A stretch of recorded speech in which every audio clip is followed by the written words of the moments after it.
Johnny will really hit those microphones and those cameras with blood all over him, fighting off anyone who tries to help him, defending America even if it means his own death, rallying a nation of television viewers into hysteria to sweep us up into the White House with powers that will make martial law seem like anarchy. You are listening to Psyop Cinema, and today, Brett and I have William Ramsey joining us to discuss The Manchurian Candidate.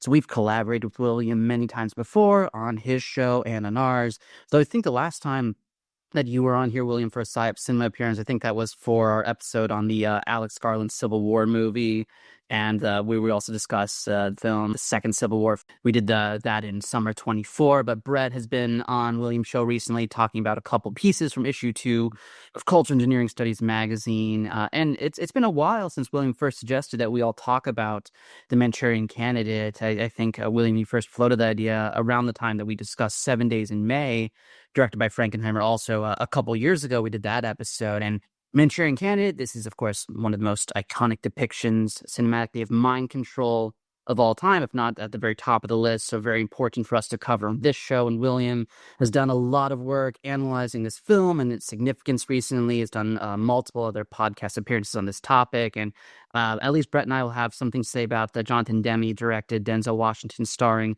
2004 remake as well. And I also recently watched 7 Days in May again, since it's from the same director, and some complementary themes. But the centerpiece of our discussion here today is definitely the 1962 film Manchurian Candidate, directed by John Frankenheimer, based on the 1959 Richard Condon novel, and starring Frank Sinatra, Lawrence Harvey, Janet Leigh, Angela Lansbury. So, William, thank you so much for joining us here on Psyop Cinema today. Thanks for having me. Great to be with you guys. It's been too long. Thanks for having me back. You're very welcome. And Brett, I know that you're going to have a lot to contribute to this analysis too, but William, since you've been diving really deep into the Manchurian Candidate as of late, where would you like to start us off with today's discussion? I think it's just like the current events, tying this film to current events. There's been so many assassinations. We almost kind of take it for granted, but it's almost like a flurry of these events. 2 around Trump. There's strange things that happened on January 1st, 2025. Mangione is another strange one. I've been doing research on the connection between Chapman and Hinckley and Catcher in the Rye novel. Not exactly cinema, but it also, I just noticed these similarities between our kind of common culture and these assassination events. It led me back to this movie, is all these things that are happening. And I did, like you mentioned, I did started doing shows and interviews maybe 3 or 4 months ago in repetitive shows on this topic. And since then, incredible things have happened, like the Kirk assassination. And so there's been other shootings and stabbings that involve kind of themes that you kind of, that are suspicious actions by these so-called assassins, whether it's Tyler Robinson, who's been the lone nut shooter supposedly of Charlie Kirk, or this other, the preceding stabbing of this young girl on a public transport. The guy who stabbed her, his name was Desmond Hawley, but he also claimed to have materials in his body. The very strange kind of schizo thing. It kind of just overemphasized the narrative that's in both the book and the film. And I've read the book by Condon, like you said, 1959, and was impressed by his actual really great prose, but also his frame of reference is very expansive frame of reference, in his ability to tie in occult numerology, classical illusions, and sophisticated kind of technical mind control concepts into his book, which were then literally cut and pasted into the screenplay and narrative of the film. So they were really true to the film. And I sent, there was like a video I sent you guys that I've seen, I've played it in other shows, where Frankenheimer himself says, we were just doing Condon's book, and I think they were right. So this film, for people who don't know, was missing. It was taken out of circulation after the JFK assassination for 25 years. And it was also in the AFI's top 100, so the American Film Institute's top 100 films of all time in America, which is really saying something, considering that how vast that field is. And the lead character, Angela Lansbury, who plays Eleanor Iselden, in other lists is one of the top 25 villains, and she's really wonderful, and I really admire her acting. I don't think that's not just a great actor, but she's incredible. And so I think it's a great movie. I highly recommend the movie for just cinematic purposes, black and white, interesting tracking shots. Really one of the best scenes in cinema, in my opinion, is the scene where they are in Manchuria being kind of mind controlled in front of Dr. Yen Lo, played by Ching Ding, I think is his name. I have trouble pronouncing that. He's wonderful. He's so great. Apparently he was in Hawaii Five-0, the original Hawaii Five-0 after this, which I have to go back and see. But great acting and great. I just think it's very clever. The film itself really runs about 120 minutes. And it's actually, there was a consultant who's lurking behind the scenes of this film. A lot of people may not know. His name is William Joseph Bryan. It's easy to get confused with William Jennings Bryan, but it's not. It's a different guy. But he's also friends of Sinatra, Melvin Belli, if you know that. He went on to represent Jack Ruby in the JFK situation. He's also friends with Bailey, and there's incredible ties. The fact that William Joseph Bryan is involved in this is really a important historical aspect, in my opinion, of the Manchurian Candidate. But there's a lot here to unpack. Great dialogue, and like I said, Condon is not I don't consider him a lightweight. He's kind of lost to history. People almost never mention his name anymore. For people who don't know, he wrote also Prizzi's Honor, which turned into a film with Jack Nicholson. So it's like a mob film. But he doesn't get the appreciation he deserved, in my opinion. And he actually went on to write, and I think that's how much credence authors in mind control. There's two main books that were pre-internet books on mind control. One is Search for Manchurian Candidate by Marx. The other is Walter Bauer's Operation Mind Control. And Condon writes a very interesting analysis of mind control in the introduction for Bauer's book. Very important. And it all ties together and everything. And it ties into JFK. For people who don't like the 60s, all these assassins have strange backgrounds, whether it's James Earl Ray. I know Ray is the one who shot MLK, supposedly. Sirhan, and definitely Oswald. It's overlooked, but Oswald he had a very interesting life before he was shot by Jack Ruby at the age of 24. But we can go wherever you guys want. Brett, where would you like to start into the discussion? Yeah, I think I will start on Condon because I have a lot of questions on it. And I haven't read the novel, and you have, and I have read his introduction to Boert's Operation Mind Control. Let's give a quick summary of the plot, though, to some of our listeners who might not know. They might hear this reference: Manchurian Candidate, so and so is a Manchurian Candidate.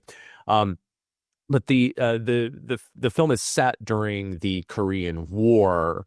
And maybe you will give some of this background, but the term brainwashing comes out of the U.S. experience in the Korean War, and I think it was CIA Director Allen Dulles who introduced it to the American public, and it had to do with the U.S. POWs being captured by the North Koreans and the Chinese, and some of these folks were going on newsreel and radio and things like that, and were speaking out against U.S. imperialism and stuff, and trying to ingratiate themselves with their captors, and this had an effect on the American psyche, such that it was easier to believe that these people were being mind controlled, or they were doing it under some kind of duress, which is true, rather than that they were doing it deliberate. And there's other movies like Time Limit, which also includes the guy who plays Dr. Yen Lo in it from 1957, which shows POWs being not mind controlled, but just basically coerced and tortured into cooperating with their communist captors. So in the film, the plot is that a platoon led by then Captain, later Major Marco, played by Frank Sinatra, is deceived by this double agent played by Henry Silva, this Korean double agent, and they end up being captured by the communists, taken to Manchuria, where they're then subjected to hypnotic mind control.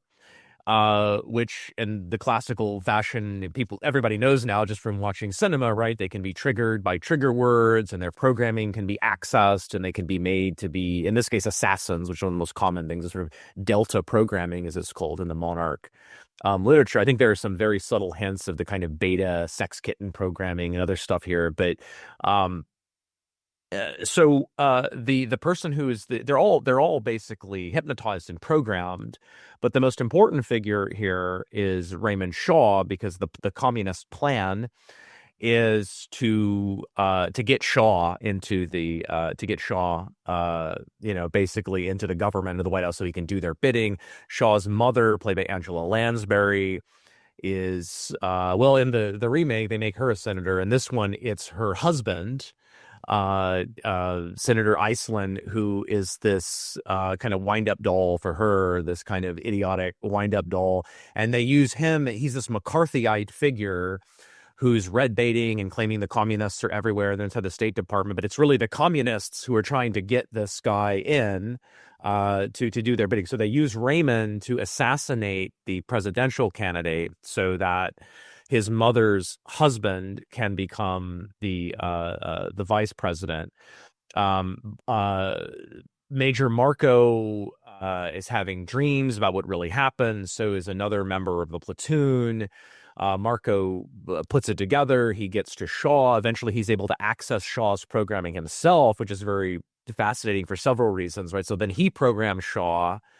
Or he tries to use the programming to interrogate Shaw, but the mother basically reinitiates his programming, and in the end, Shaw shoots the mother and the senator rather than the president, and then he shoots himself as well. And we're given to understand in the final scene that the public never really understands the truth about what happened. So, in short, the Raymond Shaw character, they're all programmed. The Raymond Shaw character is programmed as an assassin to get this McCarthyite figure in, which all of this very counterintuitive, which is what we're going to have to unpack here.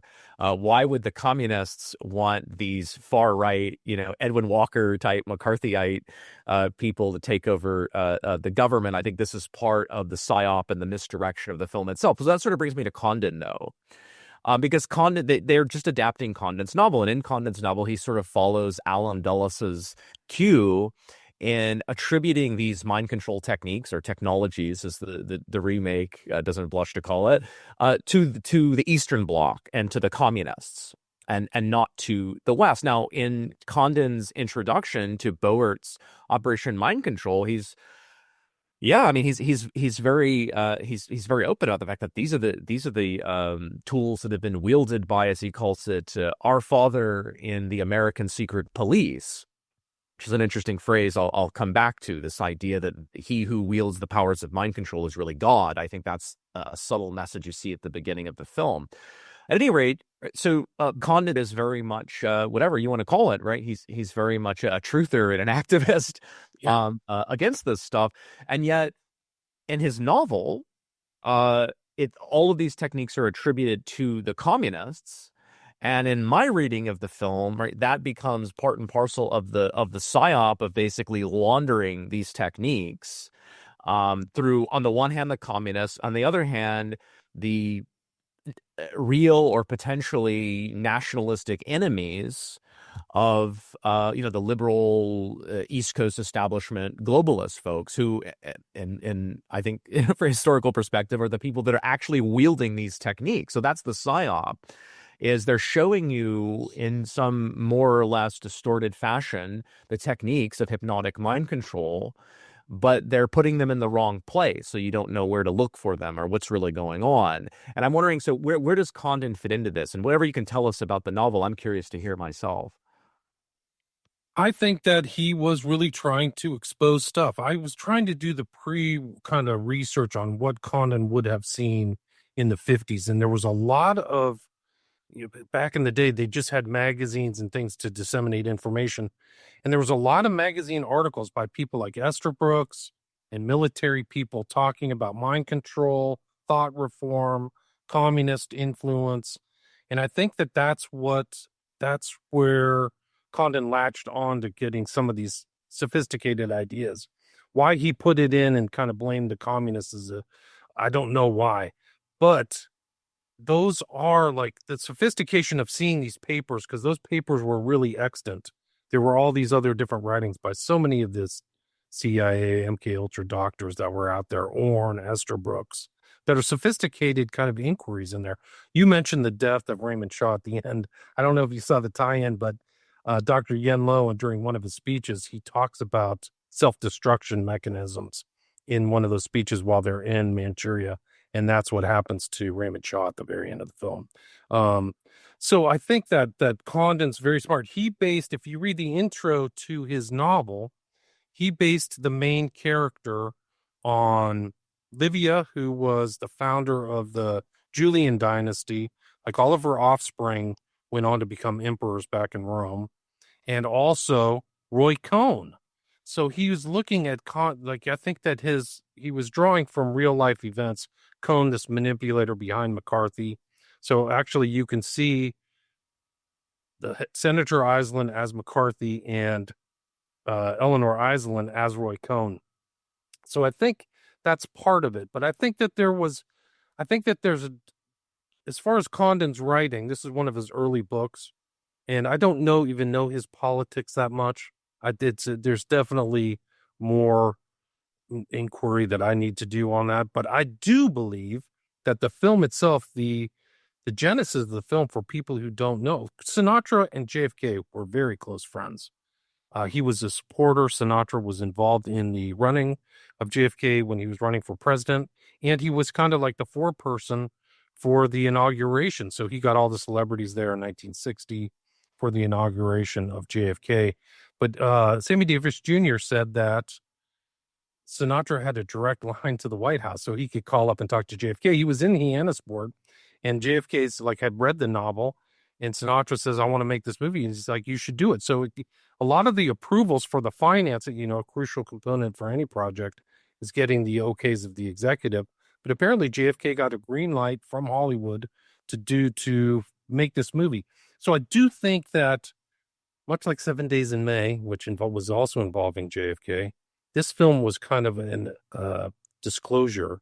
I think there's a disclosure element by JFK in both 7 Days in May and Manchurian Candidate, that he was aware of some of this stuff. And I think it's really remarkable historically, because when you take apart Oswald, he's like Raymond Shaw, literally bounced into the communist bloc for 18 months, pops back within a year. He gets blamed as the patsy with a rifle, taking a shot at Kennedy, which I think the whole story of him on the 6th floor depositories, hogwash. But the parallels are there, and that's probably, why this movie was taken out of distribution. I don't know, but something tells me it wasn't just, I don't have any evidence that somebody was threatened or anything, but it was so close to the real life events. I wouldn't be surprised if somebody said, "You got to take this down." Somebody in authority told Sinatra, who had really ultimate control. It was his production company. And so that's one of the interesting elements, is how much Sinatra was involved in this, and JFK. So that backstory, getting Frankenheimer involved, also is interesting. And it's just really incredible. So that's a kind of a long answer. I don't. Maybe the movie wouldn't have been made if they would have made it more American. That all of that research that was going on in MK Ultra, brain warfare, even the stuff preceding that under Morse Allen, Bluebird Artichoke, all that stuff. Maybe it wouldn't have been made if it was so overt. So maybe they almost washed really what was going on in the so-called free world by putting it in the communist, but still exposing those concepts, these kind of mind control paper concepts, and making Dr. Yen Lo kind of like an avatar for all of the myriad of MK Ultra doctors and all the research they were doing, whether it was Cameron, Orne, Jolly West. The list Sargent goes on forever. So, sorry. No, that's great. And I have a quick thought on just what you both said about the ending, is that, it gets worse with the remake, which just kind of amplifies all the disturbing aspects of the original, but it's still kind of troubling on its face in a psyop direction about the three things here that are present in the conclusion, which Shaw saves the day in a certain sense. And Brett, you mentioned the markers use of like the full deck of the Queen of Diamonds to reprogram Shaw. And there's an act of spectacular violence with Shaw assassinating his mother nice at the convention, and then like you were saying, William Shaw kills himself, being unable to handle the horror of everything done to him, and also fulfilling his programming. And with the reprogramming, Marco laments when he tried that when it seems like it didn't work, he sarcastically describes the attempt as, "Oh, my magic is better than your magic," but then it turns out it really did work. So you have benevolent reprogramming, spectacular violence via assassination, and then suicide, aka Omega programming, all right there at the end. So pretty troubling on its face.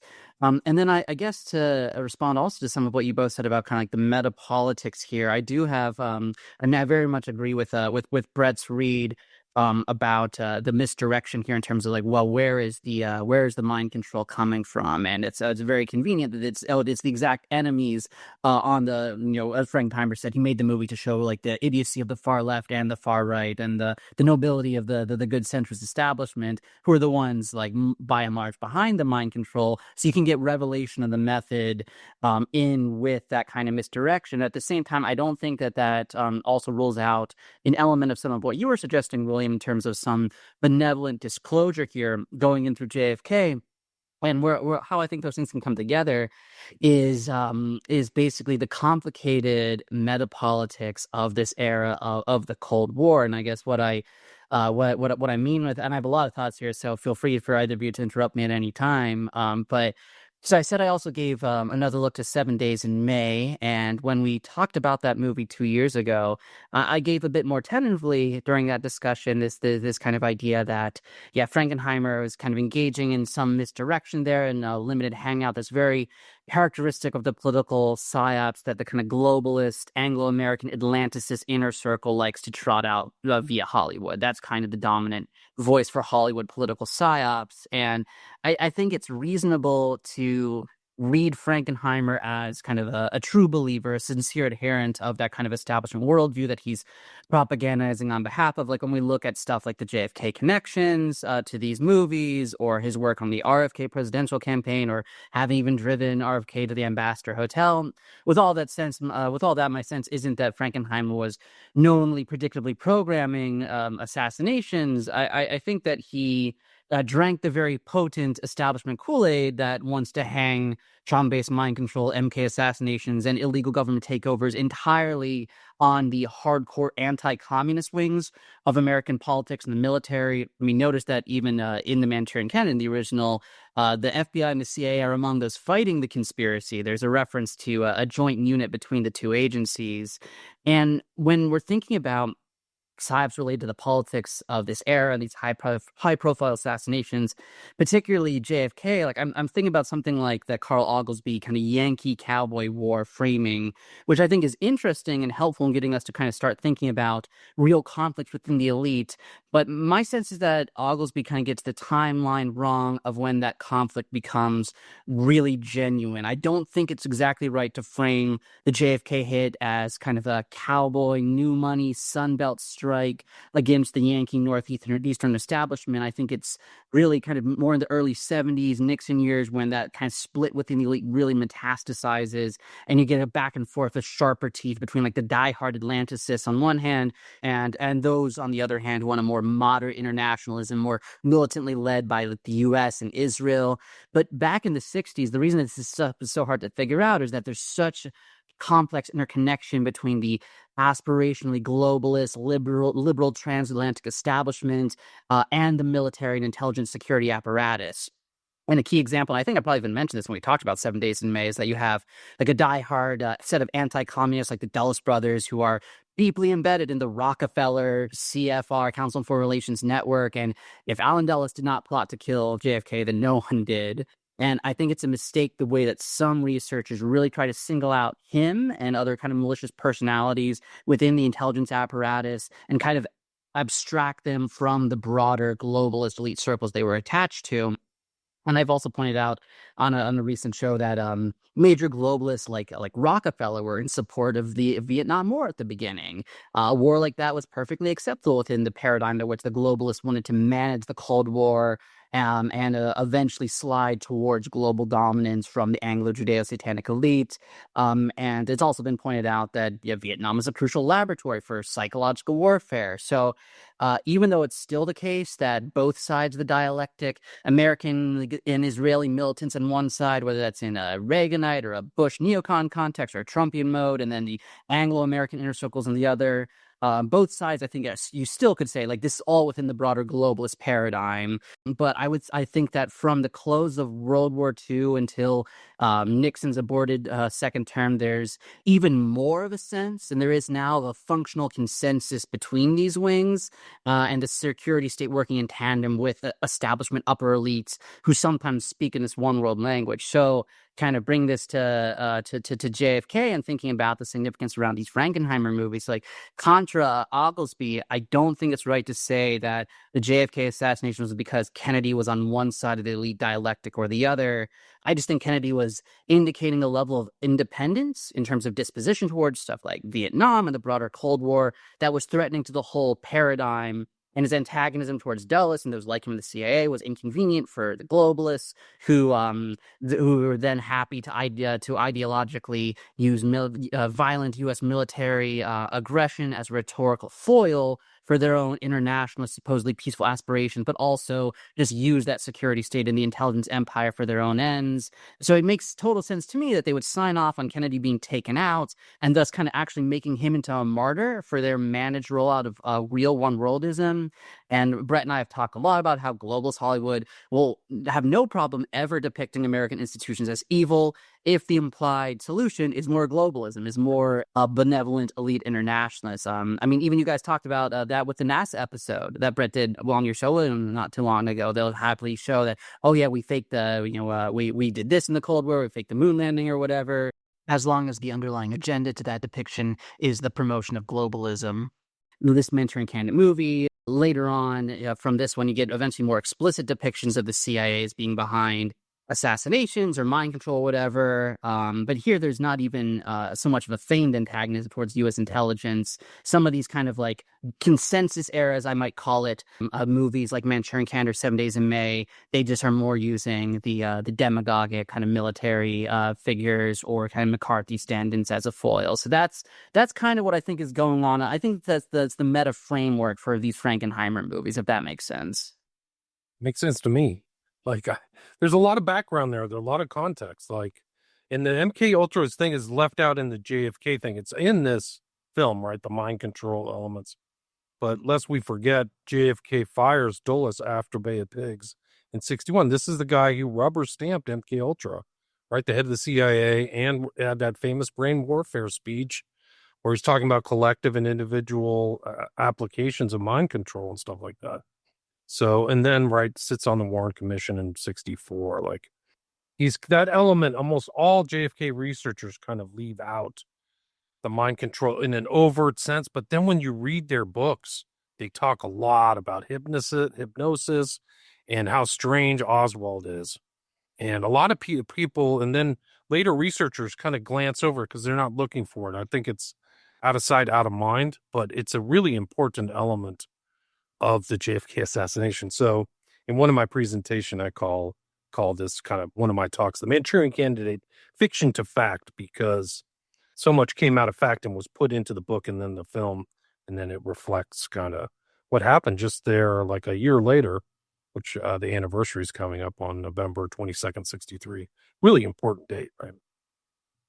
Yeah, well, I want to come back to the politics in a second, but I want to get to, because you already raised the name William Joseph Bryan here, and I was fascinated to learn that he was an advisor. This is a very sinister figure. You mentioned you might confuse him with William Jennings Bryan. I have a very sanguine view of William Jennings Bryan. I mean, he was a Christian populist who took on the money, power, and the banks in a very genuine way, and they had Cross of Gold was his famous speech, right? Cross of Gold. Yeah, because the gold standard at that time was, as Carol Quigley explains in Tragedy and Hope, was one of like 5 or 6 of these sort of interconnected factors that the money power had to have in place in all of the countries they controlled. Later, they would detach themselves from the gold standard.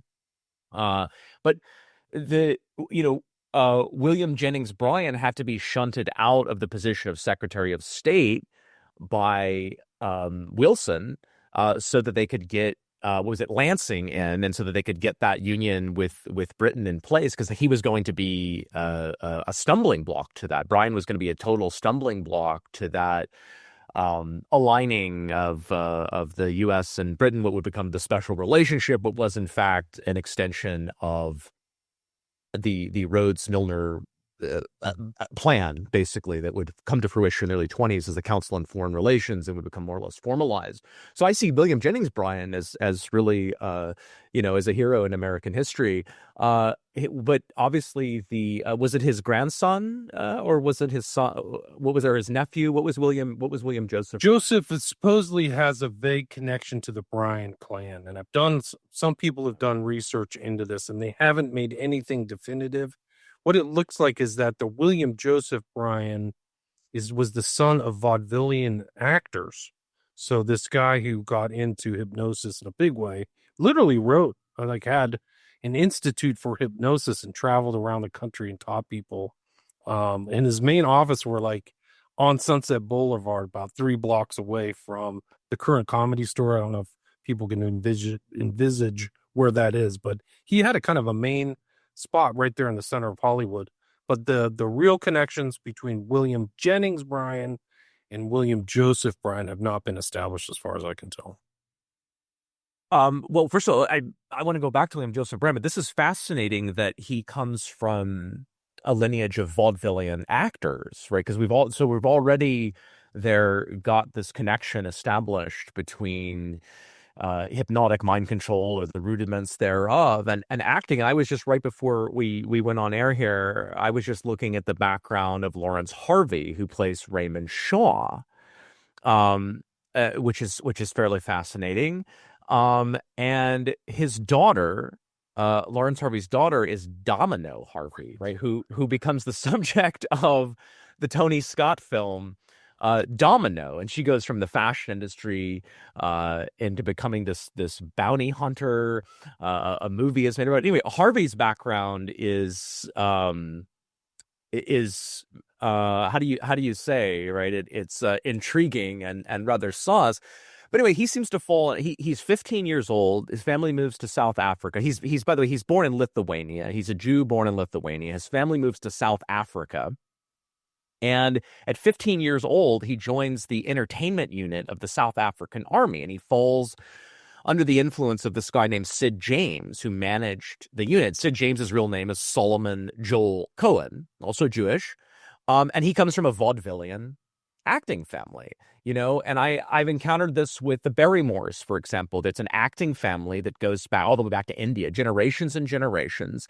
And you find all of these overtones and undertones of hypnotic mind control. And now it's now we have the whole Illuminati thing and all of these, what Thomas has called IMSAs, Illuminati mind slave artists. And it's fairly common knowledge, at least among conspiracists, right, the relationship between the entertainment industry and mind control. But yeah, fascinating to discover that William Joseph Bryan comes from a vaudevillian family and is connected to the entertainment industry. But what is your source, by the way, that he was involved with the Manchurian Candidate? And can you tell us more about his involvement in the production?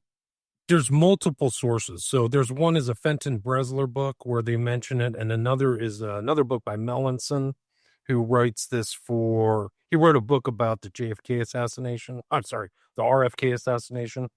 So there's multiple sources, but there are sources that tie him to Sinatra. So William Joseph Bryan was in the Jimmy Dorsey band, I believe is what it was called, which is kind of a big band. That's where Sinatra got his start singing. So this is like the 40s. And William Joseph Bryan was a drummer for that band. So there were connections between Sinatra and William Joseph Bryan that are there. And multiple sources have named him as and it's one of those secretive things that is behind this kind of film, is that he was it. There's a lot of people who said William Joseph Bryan was a consultant. He was also involved in another film called Dementia 18. Have you ever heard of that film? Is it Dementia 13? Maybe it's 13. Yeah, Francis Ford Coppola. Yeah, that's a film that's actually technically the directorial debut of Francis Ford Coppola, although he's disowned it and said, I was just doing a job for Roger Corman, who, by the way, is going to appear in the remake of The Manchurian Candidate, but it's getting ahead of ourselves. It was surprising to see him pop up in that one too. I was surprised. So there's weird ties like that, but he's definitely William Joseph Bryan is named in that. He was also involved, I believe, in an Amazing Stories thing where it's about hypnotism, and it featured Vincent Price. So William Joseph Bryan, he also was a hypnotist for famous actors at that time, whose name I can't remember right now, but he would hypnotize a lot of guys to get them to quit smoking or drinking or something like that. So his entertainment connections are established. Like I don't have the research at hand. It wasn't kind of a main thing about my Manchurian Candidate, but it was important that he was there, and he's around the JFK and the Manchurian Candidate and Sinatra. And all these people have this thing in common. They're all really Casanovas. That's a nice way of putting it, but they are all womanizers. Bailey, Sinatra, and William Joseph Bryan, who there's records of him. He got censured by the California State Board for doctors of medicine. He also a super bright guy. Wrote a bunch of books, was both doctor and a lawyer, which is really a double doctorate. But he was censured by the State Board for inappropriate conduct with females, is a nice way to put it. He's unquestionably involved. I mean, it's right there in his bio. He was involved in Project Artichoke, MK Ultra, although no one can quite say exactly what he was doing. This is extraordinarily suspicious, but the pattern of the sexual abuse by these doctors. I think it was one of the assistants of Dr. Robert Heath, who is the infamous MK Ultra doctor at Tulane. One of his assistants was in prison for sexually enslaving. I mean, look this up, like 6 or 7 different of his patients. And by the way, Oswald shows up at Tulane at an LSD party. Right. We're using LSD stolen from Heath's lab. I mean, we can go on and on with. No, it's incredible because Oswald is also like under the aegis of Ferry, who, according to one author, I think it's Ken Thomas, said Ferry was definitely hypnotizing Oswald. He was hypnotizing him before the assassination. There's also Oswald is involved in another hospital too. So he went up to Clinton, I believe Clinton, Louisiana, and he's seen one of the critical things about the Garrison kind of criminal trial is that he's trying to place all these people together, but there are witnesses who see Clay Shaw, Knight of Malta, and Ferry trying to get Oswald a job in a state hospital for some strange reason. The guy has no medical background. Why are they trying to get him into a hospital? So it's pretty crazy. Yeah. No, there's components of Oswald, like you bring that up, that are overlooked, that are really one just kind of as a side note, and it ties in between this Manchurian Candidate in real life, is this concept of handling. So there are handlers of Raymond Shaw, right? He goes from Dr. Yen Lo, and then Chung Jin is kind of his handler. He's kind of like his military. He goes in and becomes his secretary or whatever, his butler, but he's really his handler. Then he's handed off to Eleanor Iselden to do the final training for the assassination. Oswald has weird people surrounding him his whole life. Kerry Thornley, who's just an interesting figure in himself, is with him in Atsugi, and I think even back at the California base, who goes on to write a book about Oswald before the assassination. And George de Morange, everyone who's admitted CIA is his best friend, and yeah, right. Good friends with JFK's wife. Like they're friends in the kind of high living New York glitterati. Oh yes, George de Morange just happened to be dating Jackie O. Yeah, no, I mean these are crazy connections. This is all really pre-1963 stuff. Like they're close friends. With de Mohrenschildt, there's also this woman Macmillan who went on to write a book called Marina and Lee, which is supposedly the definitive book about these two, which takes 400 pages to say that Lee is a disgruntled lone nut, you know. And then it turns out like all these documents come out of the CIA drops, and she's getting paid by the CIA. So, and she has multiple names, and she runs into Oswald in in um in Russia, like even before he's left. So he's escaped. There's all kinds of stuff of Oswald being managed in Russia, and strange things at hospitals, Minsk Hospital. And Atsugi, we know, just to follow up, like you mentioned the LSD stuff. He's also the LSD things are happening at Atsugi. They offshored a lot of the research because there's no oversight. Nobody's going to look into it. So that's why they have McGill in Canada and Atsugi. We know they were doing LSD experiments before Oswald got there, because once Frank Olson got defenestrated, literally like was thrown out of a window, in my opinion. They say he committed suicide. In 1953, there was a missive sent by none other than Dulles to Atsugi saying, stop your LSD research. So we know for a fact they were doing that, means that they were doing research there.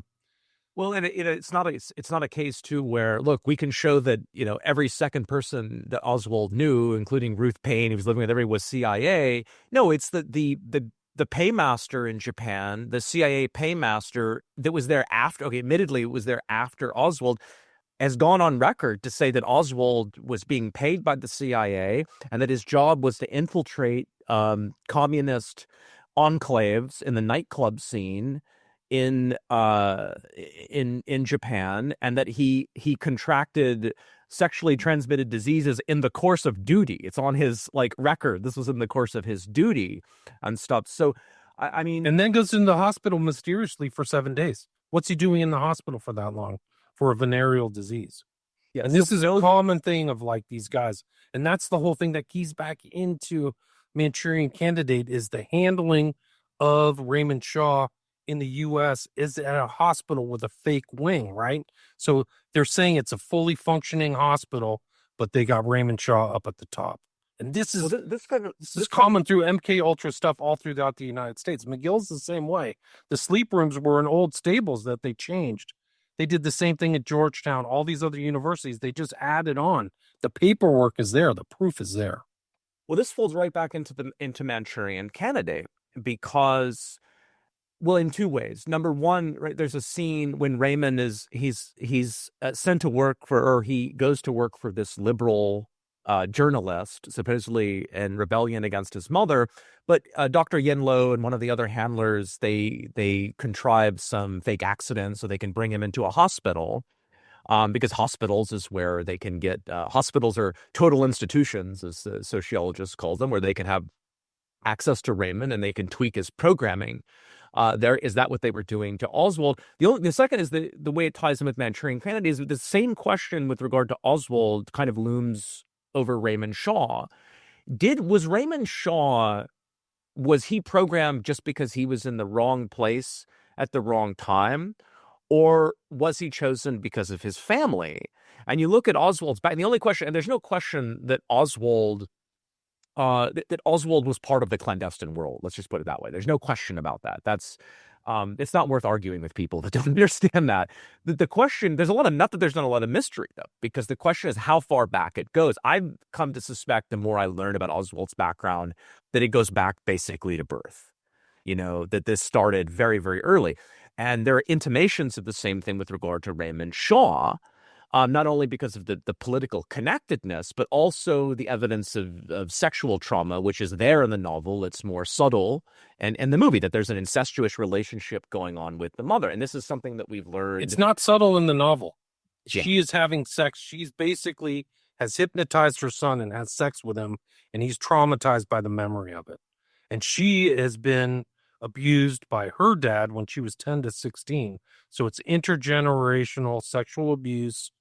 And it is crazy because in the novel, Condon knows these kind of things that are in mind control. She's sexually abused in an attic, and there's carousels in the novel too. And these attic and carousel motifs are also included in the Catcher in the Rye and some of these other more modern stuff.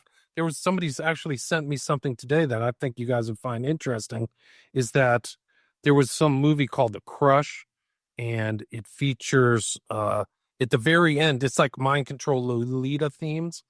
And then at the very end, she like burns down the house in the attic in a carousel. So like they included the mind control symbols. It has Alicia Silverstone's from 1993, but I remember it's that not there by mistake. Yeah. I remember that the carousel, by the way, in the remake, and toward the end, I'll maybe run over some of the monarch symbols and tropes that are more subtle. But in the remake, when the Denzel Washington character who plays Marco, he plays the Frank Sinatra character in the remake, when he's brought to the apartment by the lady who's the stand-in for the Janet Leigh character, who's explicitly to be a handler, there are some very remarkable posters on the wall, and one of them not only is it of a carousel, but it has the word carousel on the wall. That's right. I remember that. Yeah, it's remarkable.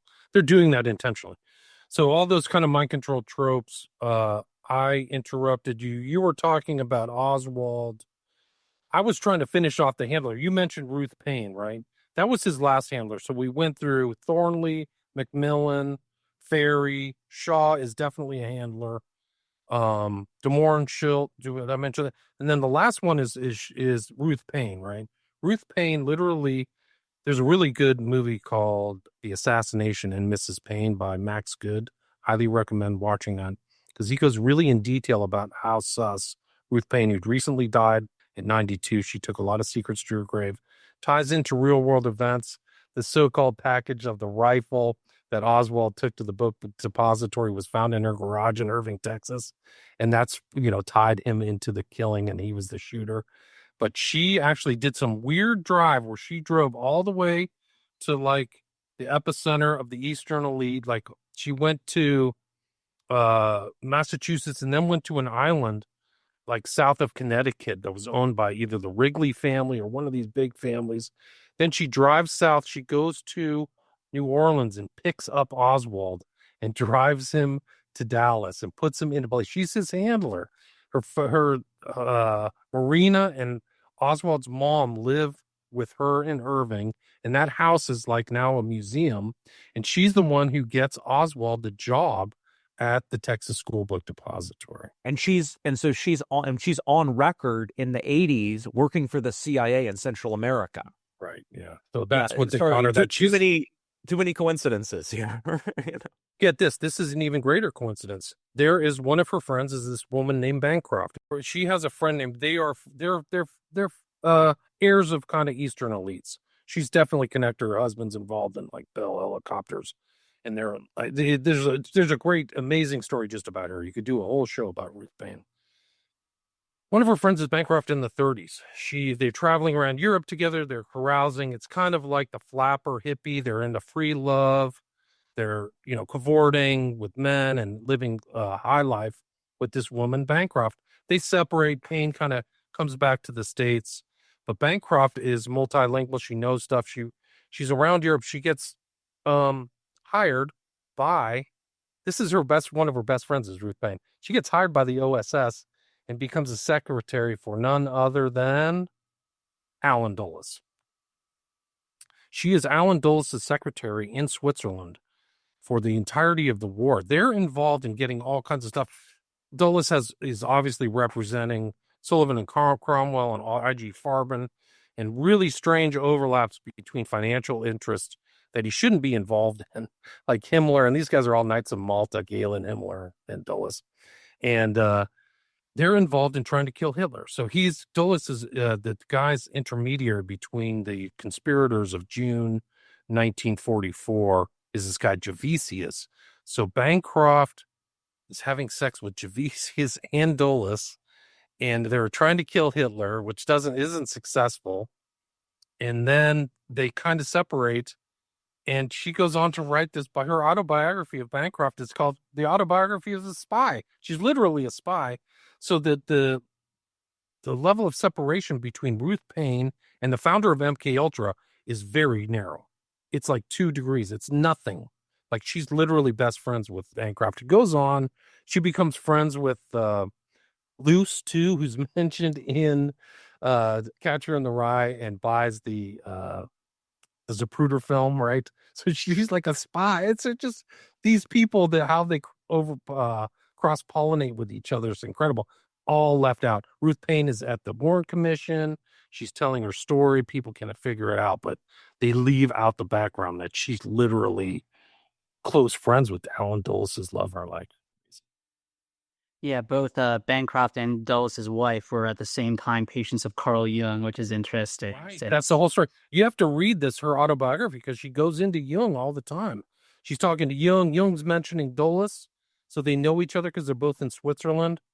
And then, so that means Oswald, if you take Oswald to Payne to Bancroft to Dulles, he's really not that far away from Dulles. Right as Dulles gets fired, the assassination takes place, then the Warren Commission.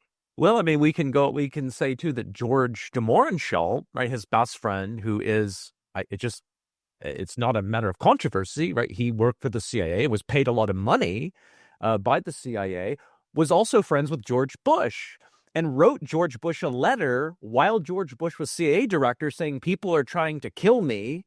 I think it's because I published these biographies of Oswald. My view of, and I know we're getting a little far afield, but my view of de Mohrenschildt is that he didn't know they were going to use Oswald as a patsy. I don't think de Mohrenschildt is a total psychopath, and he felt bad about this. He hemmed and hawed. He gave the longest testimony of anybody to the Warren Commission. He hemmed and hawed a lot. It was like they were trying to get him to say certain things. He said them. And then he says, someone's trying to kill me. Can you do anything about it? In a letter that I think he knew would be sort of public. And then we have the letter that Bush writes back telling him, maybe it's the press that's spying on you. And then de Mohrenschildt is dead a few days later. Yeah. It's almost like a pleading. It's in the Family of Secrets book. I forgot the author's name, but the letter he sends to Bush is like, I'm being followed, but come on, help me out. Like, he's like pleading for his life. I didn't say that. He's like intimating that he didn't say that much. And it's interesting. There was a journalist surrounding the JFK assassination. He was from Europe. He's from the Netherlands. His name is Willem Oltmans. And I have a book in my thing about Oltmans and his friendship with de Mohrenschildt. It's more than a friendship. They're as close as you could get as two men could get. Let's put it that way.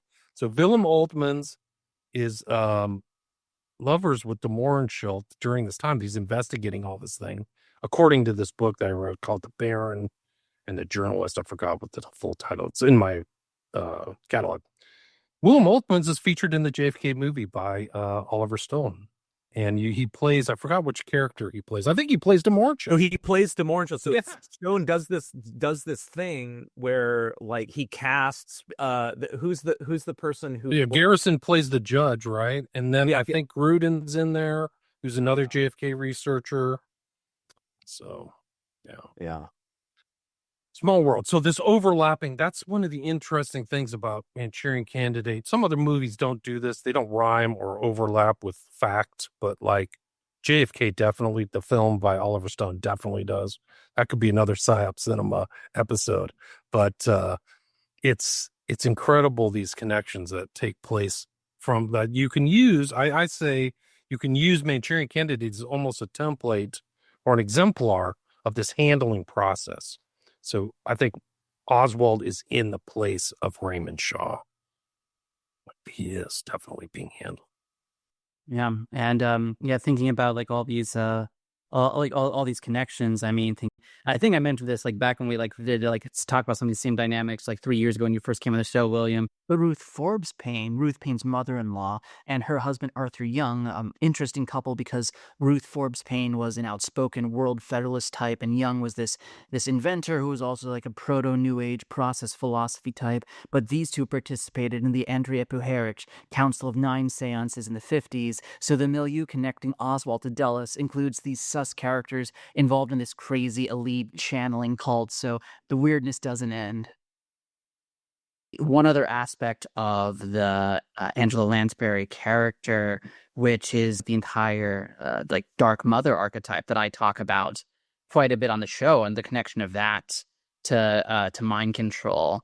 Because I mean, this kind of is before what Brett and I have extensively analyzed. Is the Joker cycle begins in earnest, but with like movies like this and the historical material around it, we're seeing the historical and cultural material that kind of formed the lifeblood of that. The cycle of kind of like the Joker cycle, Psyops, which I've argued is intimately connected to kind of Hollywood veneration of the Dark Mother archetype. So, but yeah, like these things are kind of all being formed here. Like the full-fledged archetype of the traumatized Vietnam vet is kind of the final form of the kind of like Korean War, like POW stuff that we were talking about earlier. And Raymond, he's not socially alienated in the exact same way as the later like incel and proto-incel archetypes, but he is described as friendless and unlovable. And so there's I think in Manchurian Candidate, a pretty important demonstration of what I've argued for years, that the pop culture image of the alienated young man who commits spectacular violence that's intimately tied to the archetype of the dark devouring mother. And a lot of these cultural and pop cultural psyops are attempts to melt the American man into the embrace of this kind of goddess idea,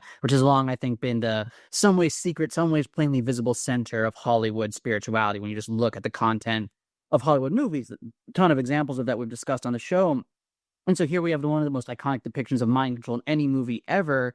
And the movie spends a pretty good portion of its running time showing that this is a man trapped in a dark, destructive, mother-bonded relationship. In fact, we've indicated his mother is the key American player in the conspiracy that's destroying his soul. And it's very important that the movie on a couple occasions uses that spiritual language to describe the mind control that Raymond has been subjected to. But we see that there's all these narcissistic, manipulative, ruthless aspects of the Angela Lansbury character, and then the incestuous undertones with a full-mouth kiss at the end that is much, as you're saying, William, way more explicit in the novel.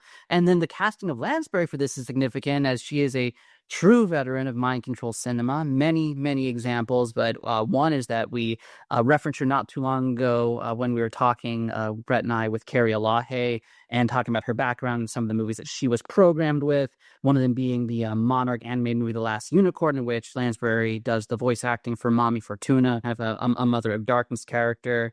Also interesting that Janet Leigh is here in the film too, and the movie's some of the more surreal sequences coded blatantly enough as a handler that mainstream audiences and critics were meant to notice that, and they did. And this is 2 years after her iconic turn in Hitchcock's Psycho, which is maybe like the central text for Hollywood obsession with the violent man bonded to the dark mother archetype. So all this together, I think, with Eleanor, with that character, we get a very clear statement in Manchurian Candidate that one function of mind control programming is the degradation of the modern American man. In this case, this demoralizing depiction of the image of the decorated war hero by bringing that man into slave-like control of the devouring mother. I thought it was interesting how clear that's in the text here. Yeah, that's amazing. You're really absolutely right. For people who don't know, the central motif of the entire kind of book and film is the Queen of Diamonds. And the reason it's chosen as this motif is that the mind control doctors know Raymond has an issue with his mom, right? So that's it. So we're going to use this as it. It's going to go into his deepest psyche. And he's complaining about his mom all the time, and he doesn't like her.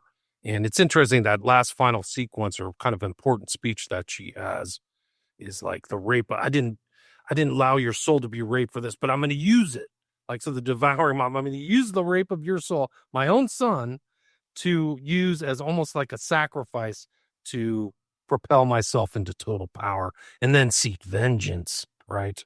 So she wants to get everybody else after that. So it's really interesting you say that. Yeah, she's definitely in that role, the devouring mother.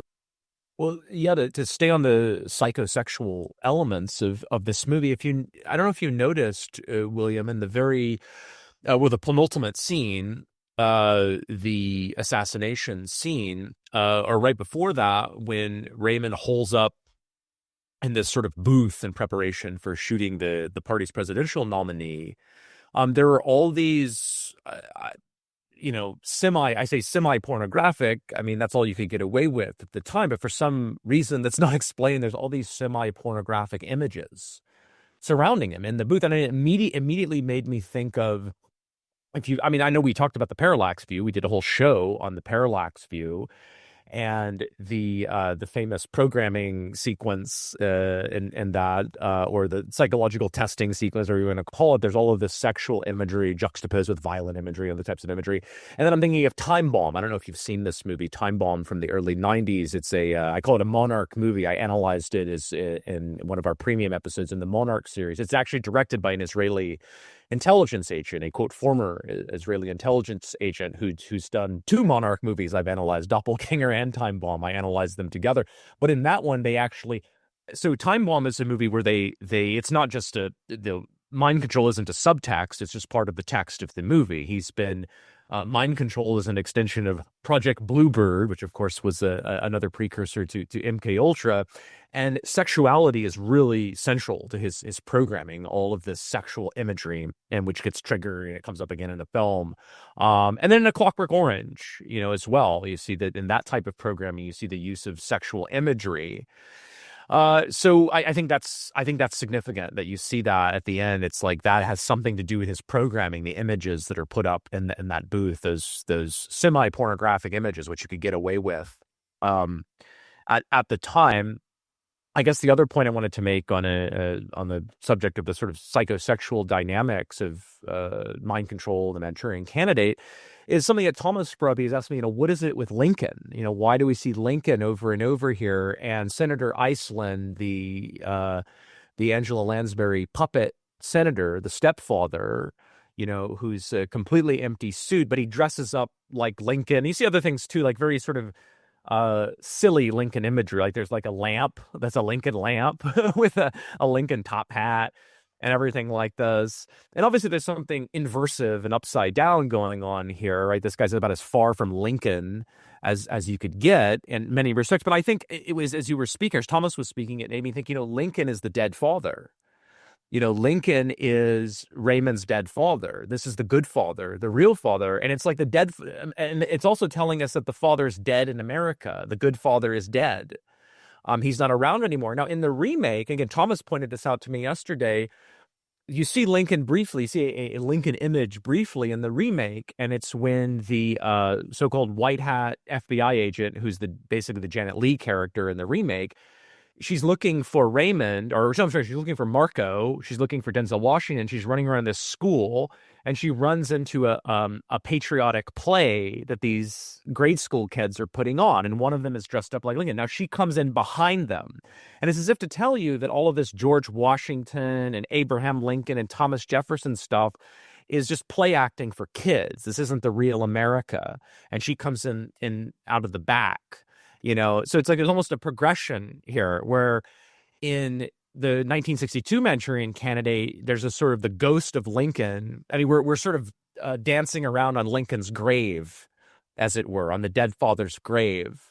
But by the time you get to 2004, right, this is kid stuff, right? Anybody who thinks that this is about how a bill becomes a law and the, Declaration of Independence and stuff like that is childish. And so, but anyway, I mean, I know it's just the sort of psychosexual dynamics, but the political message here, right, is that America's dead. Once Sidney Gottlieb convinced Allen Dulles that mind control is the future of warfare. I mean, maybe before that, maybe when the National Security Act was passed, the America of Abraham Lincoln was dead. And then we get this America that's, of course, sexually debauched and has no more connection to its own, puritanical moorings and stuff like that, too. So anyway, all that stuff jumped out at me. But I did want to get your reaction to if you notice all of the sexual imagery in the booth in his assassin's nest. I wasn't paying attention to that, but it makes sense now. I mean, I think so. But I also saw Lincoln in the film as a foreshadowing of their eventual assassination, because Lincoln gets assassinated, but also as like a pale comparison, just like you said. Like there are sequences and visuals where Senator Iceland is up against a picture of Lincoln, and then he's just a reflection. And these are not in the book, so a lot of these visuals are added to the film in very distinct ways. There's also like the eagle with the arrows in its claws and stuff like that. That's a repeated symbol, which is interesting. It's used in the use of the other senator, kind of good senator, his name I can't remember, but there's a lot of symbology. I don't remember in the book the checkerboard floor that's in there when Raymond kills his girlfriend and her dad. So that's kind of an interesting thing, kitchen floor. But yeah, the one of the other things about that final thing is the priest, the dress up as a priest is actually interesting because it ties into actually William Joseph Bryan and David Ferry, because they were both members of this non-accredited Orthodox church, these wandering bishops.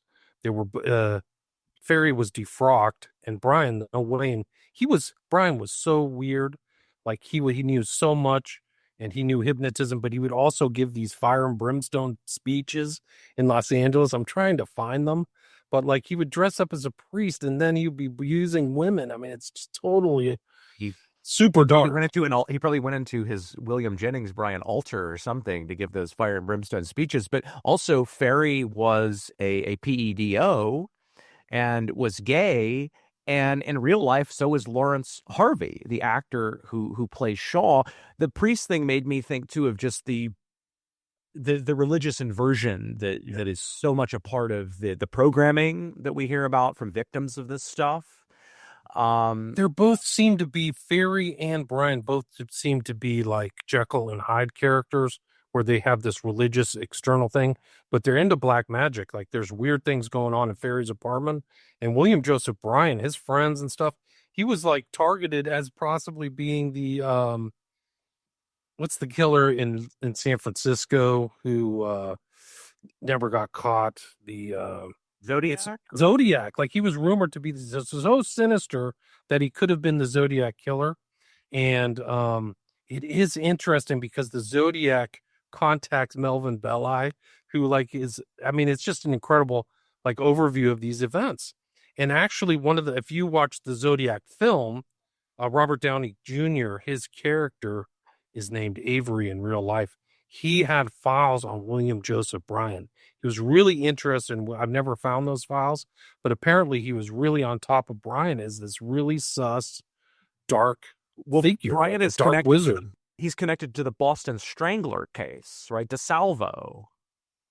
Exactly. Yeah. And that ties him to Bailey because he was a consultant for Bailey, and he supposedly induced hypnosis on DeSalvo, and DeSalvo took the blame for all these deaths. And there's actually a book called The Boston Stranglers, and its basic general thesis is that DeSalvo didn't do all the killings. He was set up for it. And the person who set him up was the guy who hypnotized him and told him you did it all. So this super dark. And William Joseph Bryan is involved in other court cases. There's like a husband who murdered his wife he's involved in.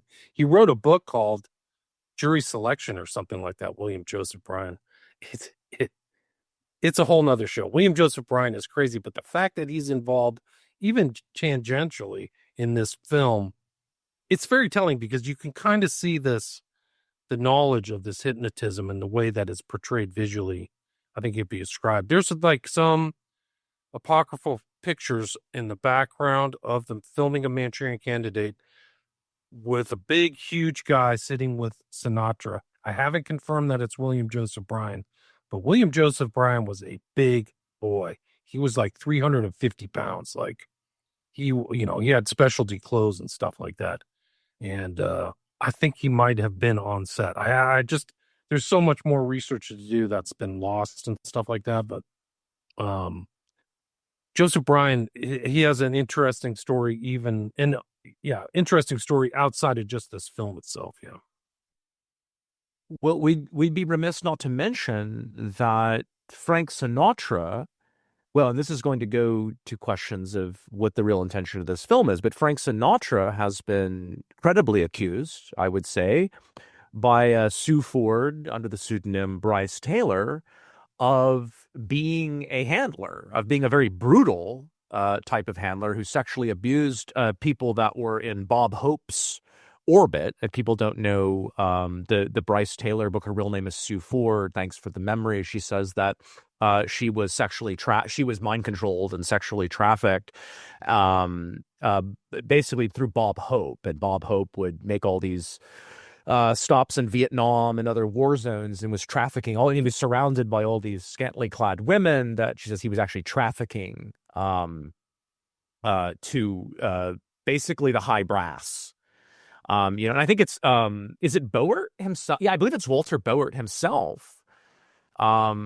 Right, who writes I have to look at the book. I think it's Boert who writes the foreword to her book and says, look, I can't verify all the claims she's making, but I do know that I met her at Bob Hope's club back in the 70s when I was a journalist for, you know, so that's why I say credibly accused. And she said she doesn't actually say that Bob Hope was. She has a lot of interesting things about Hope. That, for example, Bob Hope didn't like to go to the more satanic Black Hood type of stuff. That was regarded as low class.